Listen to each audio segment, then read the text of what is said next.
Good afternoon, America and the world.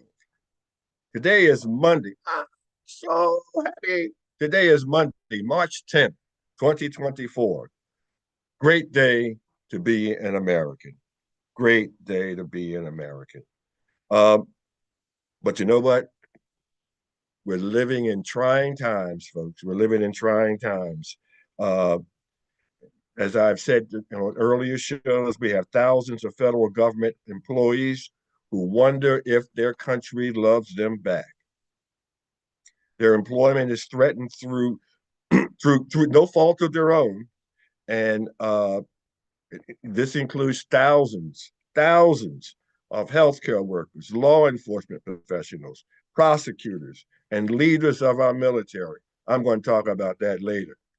At the behest of an unelected billionaire, our country has been thrown into chaos.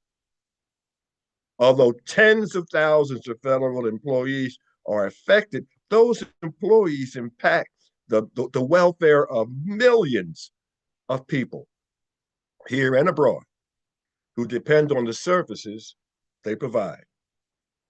Today, the separation of powers of our executive branch, our judicial branch, and our legislative branch have been blurred. This system of checks and balances is an integral part of the Constitution of our United States. That Constitution is being tested in a way that it has not been tested since the presidency of Andrew Jackson. Andrew Jackson, we'll talk about him later, was a champion of manifest destiny, and he is an icon of our current president. Think about that. You are viewing Issues and Answers on the WCEG Network. I am your host, Norman A. Carter Jr. My goal is to enlighten your perspectives about our environment, our socio-political struggles, and those veins of classism and racism that make all of our lives, more difficult than they should be. In so doing, our hope is to bring us all together in a human tapestry of brotherhood and sisterhood, bound together by threads of understanding, respect, and tolerance of our physical, racial, and religious differences. Hopefully, hopefully, we can have a discussion of ideas based on facts, not fiction, that will encourage us to think critically and not emotionally. Unfortunately, I don't have any special guests with me today. I'm riding solo today. Uh, there are a lot of things that I wanted to speak about this year. Haven't had an opportunity to do that because I've had guests, and I didn't want to infringe on their time. But I want to take a minute here to thank some special people that will always have uh, uh, a high point in my life. Mr. Russ Belant, Mr. Christopher Simpson, and Mr. David L. Preston. They appeared with us on a program February 8th, 2021. That program was entitled The American Apocalypse. And for those of you who don't know, apocalypse means an unveiling. It's an unveiling. And let me tell you something, folks. You can go back and you can look up that program on WCEG from February 8th, 2021. It deals with the insurrection that we had on January 6th, 2021, how all of that came to be. It didn't just happen overnight. It wasn't an overnight thing. The wheels of that, the ingredients of that started many years ago. And that day was the culmination of all that was done. And those of you who like to research history, look up Operation Paperclip. Look up Operation Paperclip. That will get you started. Now, before I get into my program, let me give this additional disclaimer. I, Norman A. Carter Jr., a veteran of the United States Army, 25 years on the Philadelphia Police Department, currently an elected official in my town. Let me say this. I can be against Donald Trump without being against the Republican Party. Let's not get it twisted. Years ago, when I worked for the Inspector General's office, and I would come up with certain things that I thought were improper or could be done better, my boss said to me, "Oh, Norman, fight another day. Speak out another day." And you know what? There was never another day. Another day never came. I never had a chance to speak out about those things.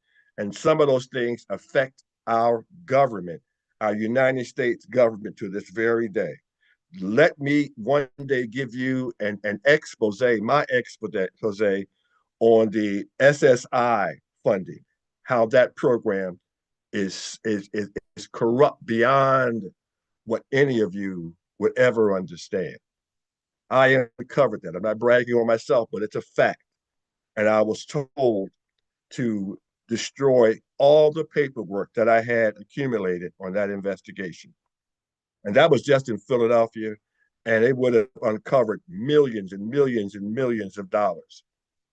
But I was told it was not the politically correct time. We won't get into that today. But let me just say this. We cannot live out our lives as cowards, waiting for someone else to fight our battles and to speak for us. It, I'm darn near 80 years old. How many other days can I wait to speak out for my own defense? How many other days do I have? How many other days do you have? Do you sit back and just, in your bar room or in your private family, you just talk about all these problems? Oh, and I wish somebody would do this. I wish somebody would do that. I thank Miss Penny Rogers, CEO of WCEG Talk Radio, for giving me the opportunity to speak out. Years ago, I used to write scores of editorials to the Philadelphia Inquirer, Philadelphia Daily News. Some of those editorials resulted in my being on Dateline NBC and changing policies and law enforcement, not only in the city of Philadelphia, but in Houston, Atlanta, Chicago, Detroit, and Philadelphia. That wasn't my intention, but that's the way that it happened. There comes a time when you need to stand up and speak out. And that is why today I commend Texas Congressman Al Green, who had the courage to stand up and speak for his constituents. That is so lacking today in politics. I can tell you right here in Georgia, folks, you got some guys, some people here, men and women, that will never ever stand up for you on a national platform without asking somebody, should I say this? What are the repercussions if I say that? Because these people are committed to being career politicians. They're more committed to being career politicians than they are committed to representing your best interests. And that's a darn shame. That's a darn shame. Today's program, by the way, is entitled, Are We Going Demo Crazy? Or does the Gulf of America symbolize the Gulf in America? Let me say that again. Are we going demo crazy? Or does the Gulf of America symbolize the Gulf in America? Quote, where justice is denied, where poverty is enforced, where ignorance prevails, and where any one class is made to feel that society is in an organized conspiracy to oppress, rob, and degrade them, neither persons nor property will be safe. Those are the words of Frederick Douglass, a Republican activist. I want you to remember that. We're going to go back to that later. Can we lift every voice and sing that our country is a sweet land of liberty from sea to shining sea? Are we talking about mustard seeds in our churches while denying wheat to our starving neighbors? Are we so blinded by the color of one's skin that we cannot see that common thread of humanity in all of us? Are we enjoying the Grammy and Emmy Awards while our leaders laugh at a country of as a country of our allies is systematically being wiped off the map? Are we so shackled by a biblical error? Yes, I said it, a biblical error about the role of women in civilization that we turn our backs on today's Margaret Thatcher's, Eleanor Roosevelt's, Indira Gandhi's, Sojourner Truth's, Hillary Clinton's, and Kamala Harris's. Oh, Mary, don't you weep. Mary, you need to be hysterical. Are we crossing the Jordan River only to be passengers on a canoe in the river Styx? You got to know your history to know what I'm talking about. To paraphrase Joseph Welch at the McCarthy hearings in 1954, and I'm paraphrasing, at long last, America, have we no decency? Or has, as Jesus asked Saul of Tarsus, why do you kick against the goads? Look it up. We hold these truths self-evident that all men are created equal and endowed by their creator with certain unalienable rights, that among these are life, liberty, and the pursuit of happiness. Can there be happiness without liberty? What is life without liberty and happiness? Now, to the Georgia Black Republican Council, yes, I'm calling them out. I know you have exhausted yourselves cheering every day for this new administration, but let's be clear. It was neither coincidence nor accident that D&I initiatives, in case you don't know what that means diversity, equity, and inclusion initiatives were prohibited in every facet of our government, including our military, in February. It was neither coincidence nor accident that the Army, the Chief Army Joint Chief of Staff, or the Joint Chiefs of Staff, excuse me, who is of African American heritage, was smilingly removed from office in February. You rejoice that in this month, traditionally celebrated as Black History Month, that an historical assault on your kinsman was meted out by a man who wanted to execute 5 innocent young African Americans who were wrongly accused of rape in New York Central Park. He was successfully sued for preventing African Americans from living in apartments he owned. Your noses, your noses are so full of Trump poo-poo that you cannot smell coffee, roses, or the smoke emanating from the pagan altars of power, greed, and subjugation. Blow your nose. Marjorie Taylor Greene has become your ISIS. You genuflect at the mere image of Donald Trump, even while he makes sure you don't stray too far from the woodpile. Beware, you are only a short time away from becoming new fuel for his altar of shame. Grin at your own risk. Candace Owens, Byron Donalds, and Tim Scott are your Judas goats.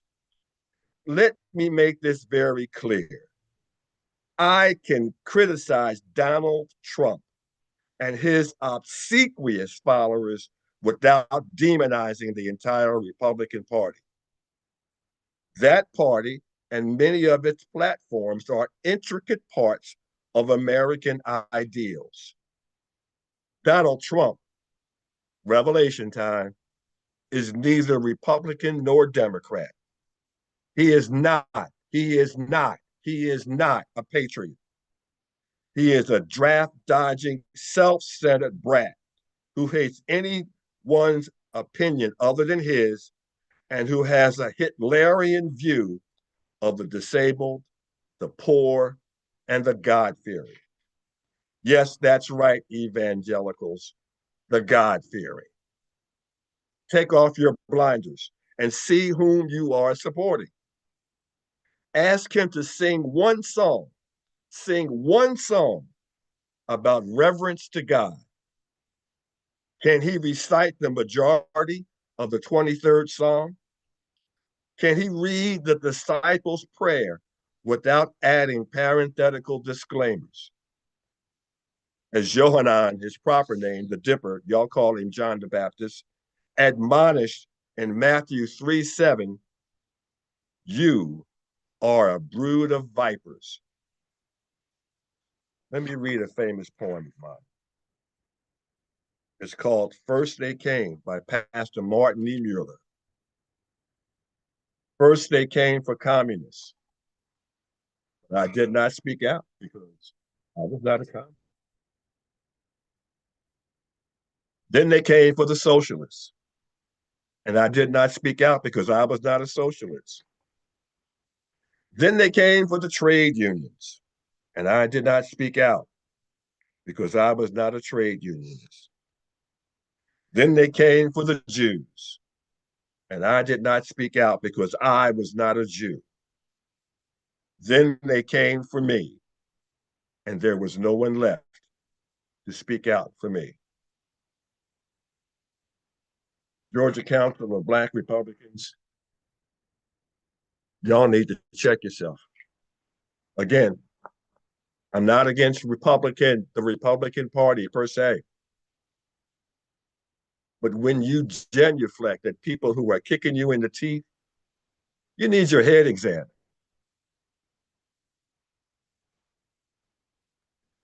Do you remember how unaffected how unaffected you were when Donald Trump poked fun at a mock journalist with a physical disability and mocked a journalist with a physical disability? It wasn't you, no problem.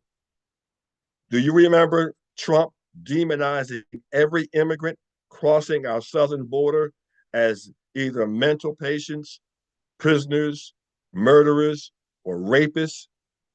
He did it again during this year's State of the Union address.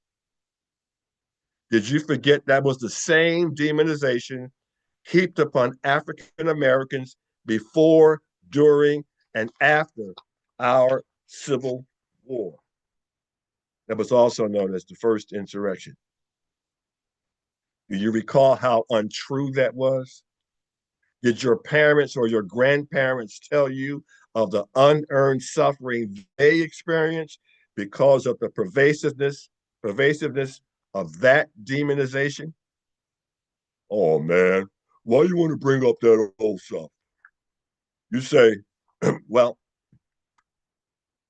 should I should I quote some old axioms such as past is prologue or that those who ignore history are condemned to repeat it? Must I holler? Must I shake them on down? Let's do this. Let's shake it down. You sing a song about taking off your shoes and walking all over God's heaven. Yet you can't put on your shoes and walk to a polling place to act like a concerned and learned voter. Proverbs 4 says, with all thy getting, get understanding. But you don't understand that when someone kicks you in your teeth and treats you like a thing rather than a human, you are not obligated to smile. You are obligated to say, ouch, don't do this again, and conduct yourself in such a manner that if they threaten to kick you again, they will be faced with in-kind retaliation. Jesus, for all of y'all that's, look, I love my Jesus. Yeah, hypocrites. Jesus didn't say please when he walked through that courtyard, upsetting tables and the people behind him. Oh my, you talking revolution, sweetback. No, this is not revolution. This is resolution. Don't tread on me. I am sure you fake patriots remember that, don't you? Just because you are doing the treading instead of King George, you don't deserve reverence. You hear that, Mr. Trump? Your inhumanity and cold heartedness deserve obsolescence. Paraphrasing Jesus, get thee behind us. You have led us into darkness, but a new day is dawning where there is plenty of light. That light is spelled with a capital L. And let me go back here for a minute because I mentioned this word obsolescence.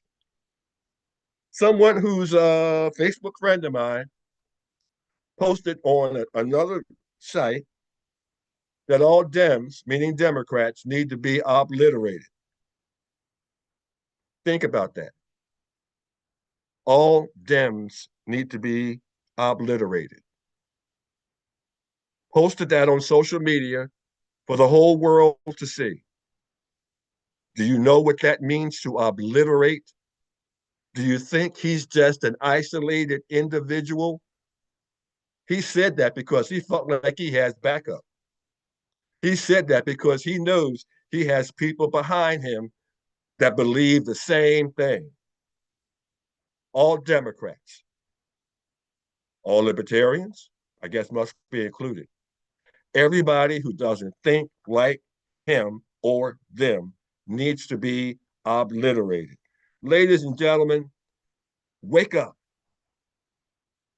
That's the trend here in this country. What is wrong with you? And right now, I'm not just talking to the black Republicans of Georgia. I'm talking to Americans of all races and nationalities. Today, we have before us modern day examples of Paul Joseph Goebbels and Heinrich Himmler. These cowardly but evil men were the winds behind the sails of Adolf Hitler. Without them, there would be no Fuhrer named Hitler. Without them, there would have been no Holocaust. Today, we have Stephen Miller and Elon Musk. Both are evil cowards. Both are evil cowards. Neither has served neither Musk nor Miller have served in any government service or any military service. Elon Musk knows the difference between a Nazi salute and a wave to the crowd. Stephen Miller knows the similarity when you separate children from their families at the southern border in the same manner as Adolf Eichmann separated children from their families at Auschwitz. As I said before, neither has experience serving this country in its military or government. Both, both are revered by Nazi sympathizers both here and abroad. Both are admired by the Ku Klux Klan and anti-Semitic groups throughout our country. Both provide the wind behind the sails of President Donald Trump. Emphasizing again, I can be against Trump without being against Republicans. Don't get it twisted. Some of you think Trump is smart. He is slick. He is slick enough to make you forget that he managed 6 bankrupt ventures. But you think that he has enough acumen to run a country. Wow. How smart does that make you? Like the serpent in the garden, he convinces you that the forbidden fruit is both palatable and useful. He inveigles a faux religious movement called the evangelicals to support him while he brags about putting his hands on women's private parts without their permission and rapes whomever, whenever he pleases. He pays porn stars to entertain him while his wife suffers in labor. Evangelical preachers pat him on the back and embrace him as he boasts he has never done anything he regrets. Ergo, forgiveness from neither God nor man is required. Even Jesus prayed, forgive us our sins. Not forgive you your sins. Forgive us our sins. Jesus prayed that. But Donald Trump is above that. And they praise him. Trump places him above that, and they praise him while he refuses to touch a Bible as he was swearing in to uphold the Constitution of the United States of America. That's right. He is as subtle as the serpent in the garden and just as deadly. That's not hyperbole. In fact, he vowed to make implementation of the death penalty for serious crimes easier to carry out. He is assiduously working to make it more difficult to receive health care. He aims to cut Social Security. You ignorant and arrogant millennial men who are the slate upon which he builds his house of subjugation find this unimportant. Blow your nose. You are the ones who boasted in barbershops and on television that a Black woman was not qualified to lead this country. You would rather have a racist tyrant who smiles while Ukraine is being destroyed. You see nothing wrong with his placing a world-renowned neurosurgeon as leader of the housing and urban development rather than in a health agency. Do you remember when top Black college quarterbacks could only be employed as wide receivers or defensive backs in the NFL? Find Doug Williams and ask him about that. He changed that perspective. But you get the analogy? You see what I'm saying? You understand? You look at your own people, well qualified, more than well qualified, and you say, nah, I, I don't want that. I don't want that. I want this white crook. That's what you said. That's who you embrace.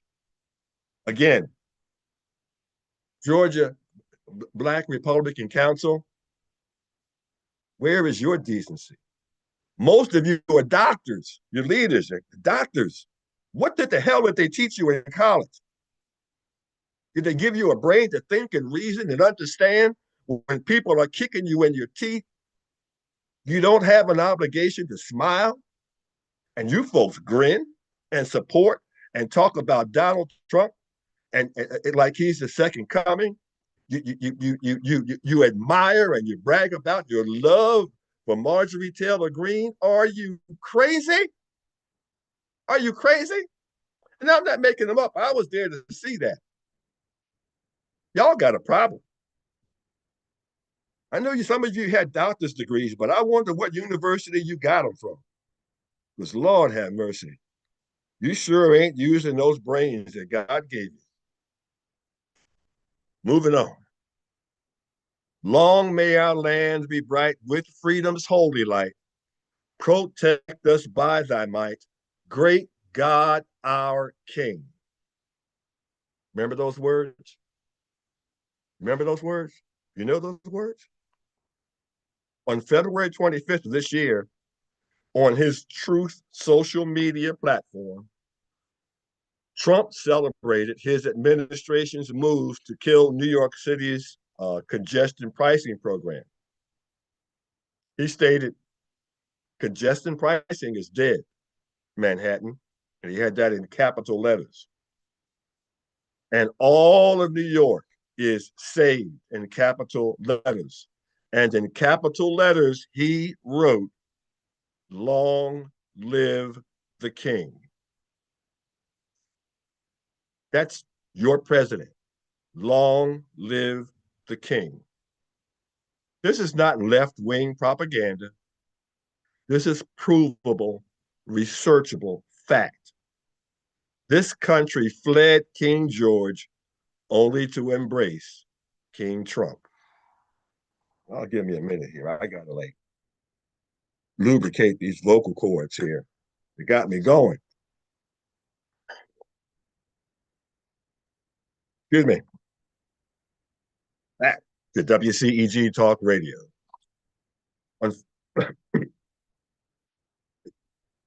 Now, this next portion is titled Drinking the Kool-Aid of Death or Jedi Mind Tricks. I know many of you remember the Star Wars and you know about Jedi mind tricks, so I don't have to explain that to you. If not, look it up. Now, the person who leads this country, president, has a power to directly influence our lives. Some of you don't understand that, so I'm going to say it again. The president who leads this country has the power to directly influence our lives. It is important to understand in which direction he and or she and their advisors want to take this country. That is why I cannot understand the stupidity of boycotting the president's inaugural speech or his State of the Union address. The people who promote such tactics are either super low in IQ or focus on keeping American citizens, especially African American citizens, politically deaf, dumb, and blind. I remember Malcolm X using those words many, many years ago. Let's talk about the Department of Education. The Department of Education was originally established in 1867 as part of the Department of Health, Education, and Welfare. 1867. MAGA, MAGA, take me back. MAGA, MAGA, take me back. 1867.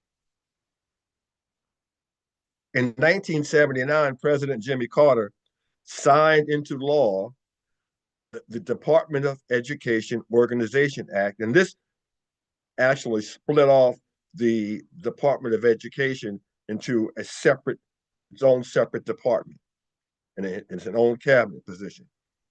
I don't want to get too deep in the weeds on this, but here are some of the functions of the Department of Education.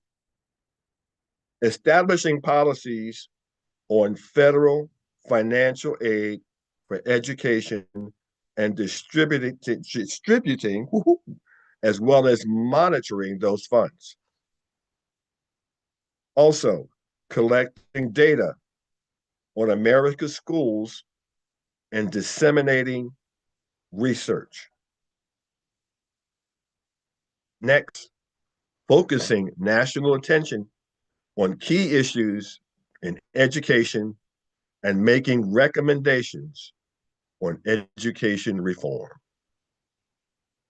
And finally, prohibiting discrimination and ensuring equal access to education. It is because of the Department of Education that we have been able to track prior inequities in what was taught in schools in low-income neighborhoods. How important is that? Here is my personal story. Some of you may know I attended and graduated from the United States Military Academy Preparatory School. Didn't make it to West Point. My bad luck. Tried to make the best of it, but I did attend and graduate. Now, among other things, those selected for this school had to have a record of high academic achievement in high school. This school was able to obtain my high school transcript from Thomas A. Edison High School in Philadelphia. Out of a class of over 300 graduates, I was noted as 65 on that list. But when I compared myself to other high school graduates from cities in the Midwest and Northwest, I was far behind them. While I was studying Shakespeare in high school, these others were studying Sartre and Goethe. While I had textbooks that were 15 to 20 years old, these students studied from the latest editions of world and American history and literature. It was no wonder that students graduating from schools in low-income areas had a huge disadvantage when competing for employment with others who received better education and better school supplies. And this is not a racial thing totally, because my school was probably, Edison was probably 65% white when I went there. So when I say low income, I'm being inclusive of all low income.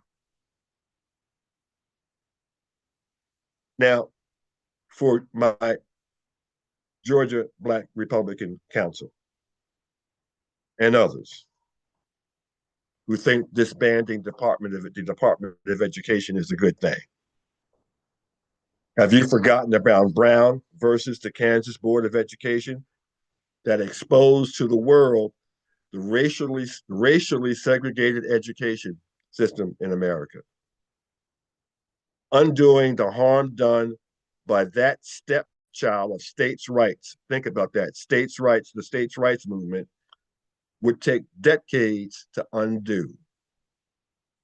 Because of this policy, millions of African Americans were denied the proper education that would allow them to compete on an equal plane with whites in our American economy.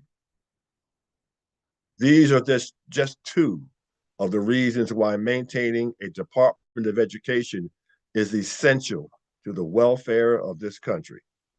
Yet, you drink the Kool-Aid of ignorance, believed it was, you who drink the Kool-Aid of ignorance believed it was unimportant for Donald Trump to begin dismantling this department. You were told to watch something else or turn off your television as if that was going to make a difference. It did not. It only kept you ignorant and depending upon which slant of national news you chose to hear. if you watch national news at all. I hate to bust your ego, but that is totally irresponsible. You needed to hear directly that the Department of Education was going to be dismantled. This department, although far from perfect, provided funding, research, and ensured racial discrimination would not return as a common practice in those states' rights states that always worked to limit access to both education and voting. When I went to this event last year for the with the Georgia Black Republican Council, they were in love with states' rights, had no clue what the heck they were talking about. And these are people with doctorate degrees. Um, but yeah, you thought that was unimportant. You would rather follow an often vulgar talk show host who tells it like it is, in his view. That, my friends, is demeaning. Yet too many of you don't mind being demeaned. Whose fault is that? Let me talk about manifest destiny. Boy, time is getting away from us here. Most of us, most of you, should have learned that the horrific 19th century policy that was a mandate from the United States government to take control of every portion of land from the Atlantic to the Pacific as it was ordained by God for America to expand by any means necessary. That expansion, manifest destiny, meant to take control of land that had become home for millions of those mistakenly called Indians, but whom today we call Native Americans. This meant move them or kill them. Take whatever you want, however you want, because God is on our side. During this period, a minimum of 130 million indigenous Americans are estimated to have died because of deadly massacres, mass rapes, forced starvations, wars, and chattel slavery imposed by European settlers and various epidemics. Now, I heard you, I told you about Trump being an advocate. His iconic hero was Andrew Jackson. And I had some information here I wanted to share with you about that. And just because I want it, I can't find it. So I'm not going to, I will just say this, that there was a order from the Supreme Court telling that the president, Andrew Jackson, not to do what he intended to do to the Indians or the Native Americans, correctly called. They sided with the Native Americans. Andrew Jackson wrote back to the Supreme Court. That's what you said. Let me see if you can enforce it. In other words, he defied the Supreme Court. Um, this is just what your current president is doing. Surprise, he's ignoring court orders. He's ignoring laws, just like his iconic godfather, Andrew Jackson. Now, this is what your manifest destiny entails. This is what President Donald Trump proposed as he called for annexing Canada, Mexico, Greenland, and most of all, Mars. Yes, Mars. If you paid attention to current events in history, you know that President Trump's most iconic historical figure is President Andrew Jackson. It was he who championed Manifest Destiny. It was he who ordered the removal of tens of thousands of indigenous Americans from Florida and then had them marched on foot to Oklahoma. Think about that. Some of you don't even want to drive that far. Can you imagine walking that far? The old and infirmed who died on that trail of tears were left by the roadside, and the rest were forced to continue marching. Onward, Christian soldiers. Onward, Christian soldiers. This is the president you chose to ignore. That is the president you chose to ignore. First, they came for the Native Americans. I was not a Native American, so I kept silent. Sound familiar?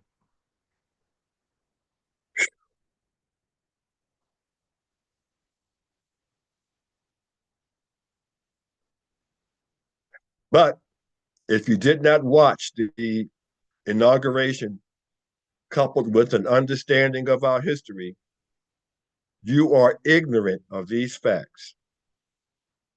Whose fault is that? You can blame it on Roland Martin. Now try blaming yourself for drinking the Kool-Aid.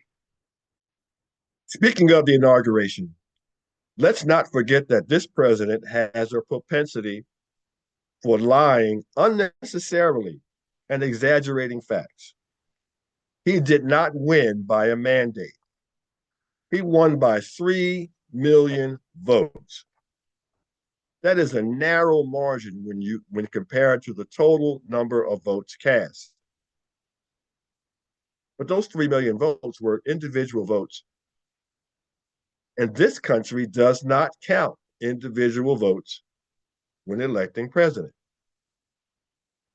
Presidents are elected by an antiquated policy called electoral votes, which are done by an electoral college. It is too convoluted to explain today, but understand that each state sets a policy by which electoral votes are dispersed. In most states, whoever garners the most votes in that state receives all of the state's electoral votes. It makes no sense, but we are stuck with an 18th century policy that fit those times, but just as with the Second Amendment, it does not fit our present times. Oddly enough, this is a fact, Donald Trump is the first Republican president to win the popular vote in decades. He won the Electoral College, though, by 312 votes to 226. At the inauguration, he boasted that he won the 7 swing states. Therein lies the fallacy of this voting system. The Electoral College defeats the intention of this country's one man, one vote promise. It gives greater power to the larger states, and those states determine whom becomes president. That needs to change. It needed to change decades ago, but it will take a constitutional amendment to change it. And folks, that's just not easy. That, though, is more difficult than an executive order dismantling the Department of Education. We move on after a pause for the call.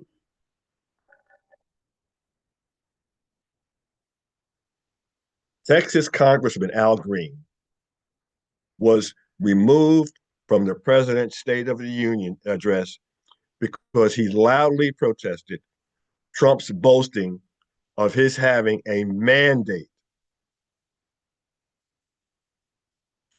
Now, here is a fact that you don't hear in the media too much, and nobody talks about, and you certainly won't hear Donald Trump talking about it. Kamala Harris, write this down, y'all, because some of y'all are going to forget this, and you're going to fall back into the dumb arguments that Trump puts out there for you. Kamala Harris received 48.3% of the votes. 48.3% of the votes. Donald Trump received 49.8% of the votes.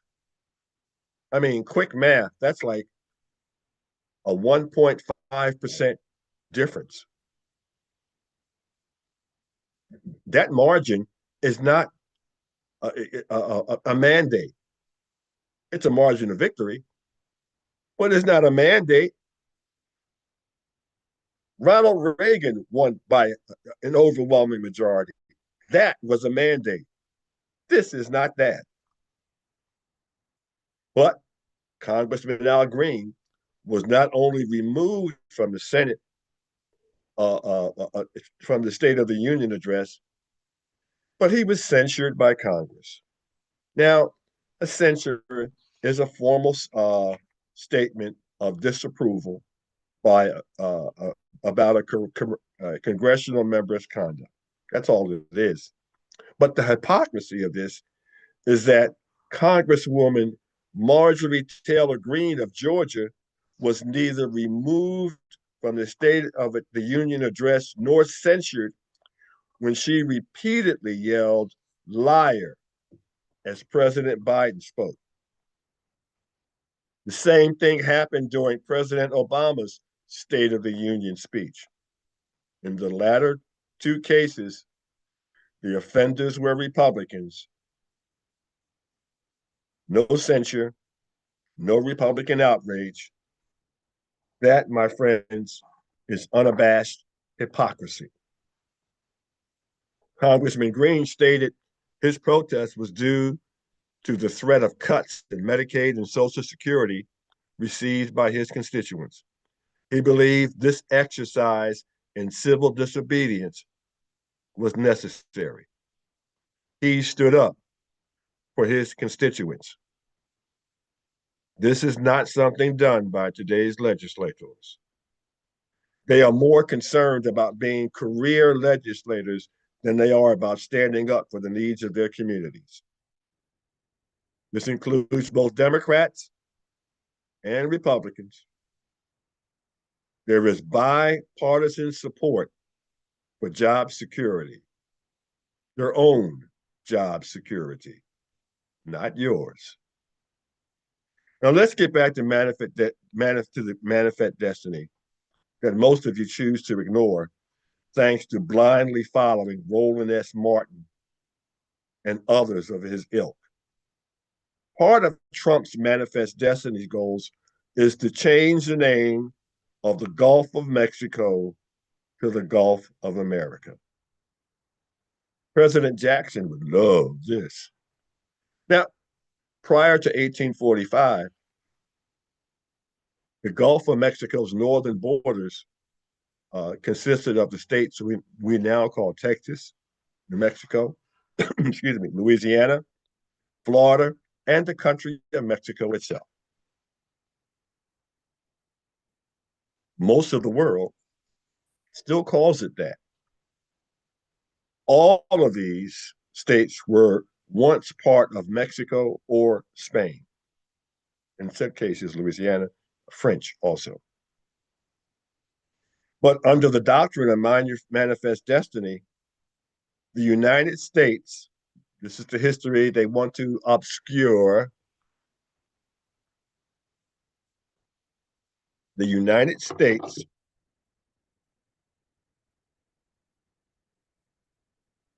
just took it. Just took it. The United States forcibly annexed Florida, Louisiana, New Mexico, and Texas. You know all that story about the Alamo and making the Mexicans look like the bad guys, attacking Davy Crockett and Jim Bowie and all them guys at the Alamo.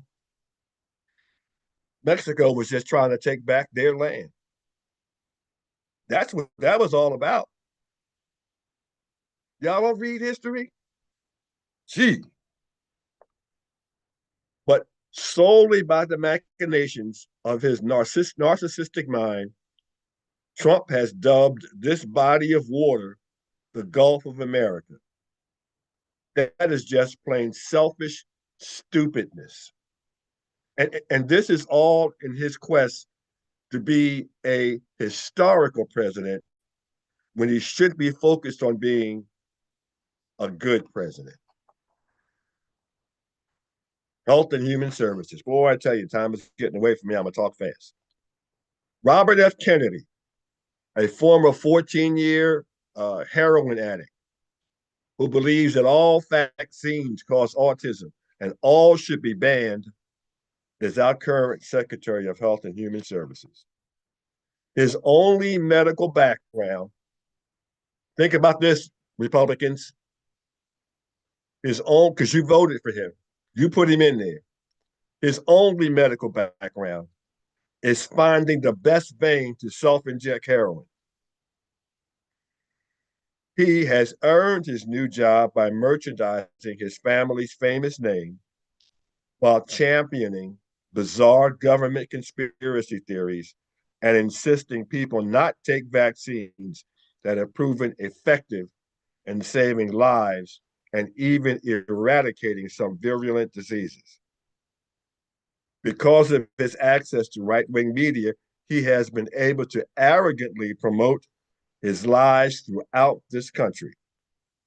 Now, in the year 2000, the World Health Organization declared that measles had been eradicated in the United States due to the success of vaccine immunizations. Now, for the first time in decades, this country is experiencing an alarming increase in measles infections. 2 people, 1 adult and 1 child, have died so far. 12 states have reported new measles patients. The numbers now people infected by measles is well over 300. And those are the ones that are just reported.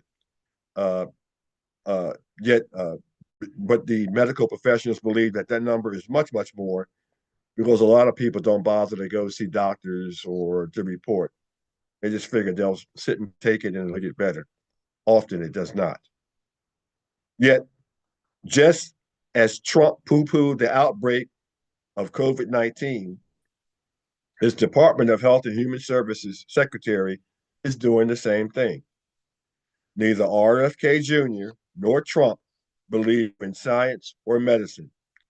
But keep in mind that Trump is the germaphobe.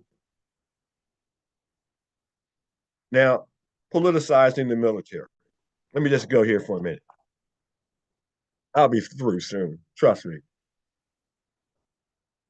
But these pipes need oiling, and the best oil for the pipes is water. Most of you have forgotten that when Trump campaigned for president in 2015, he boldly stated that he was smarter than any general in our army. I'm not making that up. Look it up. Remember, this boaster is a certified draft dodger who paid a doctor to falsify a document indicating he had bone spurs and was physically unfit for military service. But you and evangelicals, y'all loves a liar. Y'all love him, don't you? On Friday, February 21st, 2025, in an unprecedented action, President Trump removed from office Joint Chiefs of Staff Air Force General C.Q. Brown and pushed out 5 other admirals and generals. This Friday night massacre came at the tail end of Trump's ordering that all references of diversity, equity, and inclusion initiatives be removed from all policies and all written announcements. Did I mention that General C.Q. Brown is African American? Did I mention that he has more experience dealing with foreign counterparts across the world than anyone? Must I holler? Must I shake them on down? Here is your reality check. Where justice is denied, where poverty is enforced, where ignorance prevails, and where any one class is made to feel that society is in an organized conspiracy to oppress, rob, and degrade them, neither persons nor property will be safe. Frederick Douglass, Republican activist. I read this statement at our opening, and I repeated it this time. This statement comes from the webpage of the Georgia Black Republican Council. Last year, at what was supposed to be a celebration of Black history, I and many of my WCEG colleagues attended a function chaired by this organization. Under the leadership of Chairperson Dr. Kamala Moore, this event was less of a celebration of Black history and more of a celebration of Donald Trump and Marjorie Taylor Greene. This was odd because there's a ton of evidence showing that Trump is a racist.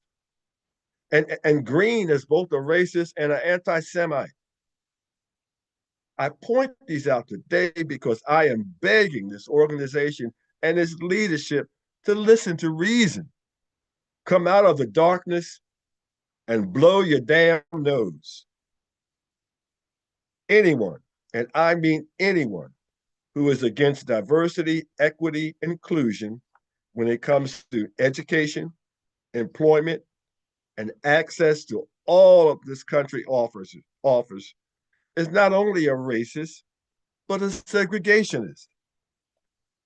This is not a gray area. Yes, my friends, it's as simple as black and white. Diversity, equity, and inclusion is not a quota system. In short, it states that no one must be excluded.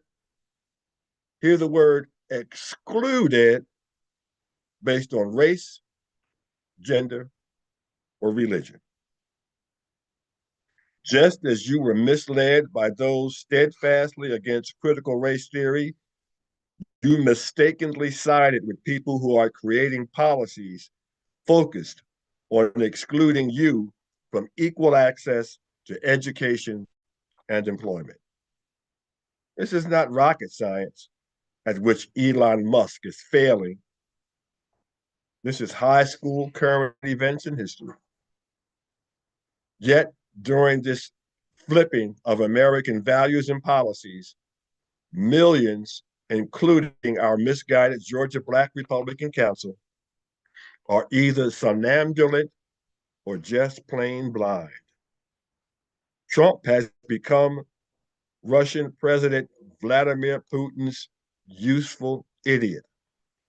All of us should be outraged at not only the way he is treating Americans, but also the way he is treating Ukraine. When they came for Ukraine, I was silent because I wasn't Ukrainian. Land where our fathers died, land of the pilgrim's pride, from every mountainside, let freedom ring. That bell of freedom will only continue to ring if you stop voting for a political party and vote for character. Vote for the type of character that has integrity. Vote for the type of character that will stand up and shout when cowards sit down and stay silent. Otherwise, the words of former Russian President Nikita Khrushchev will come true. He stated, "We will bury you." This has been WCEG Issues and Answers. I am Norman A. Carter Jr. I thank all of you who have stuck with us for the past hour and for these past few years. And I hope to see you again in just about 2 weeks, right here on WCEG Talk Radio, where we try to inform and speak life to you.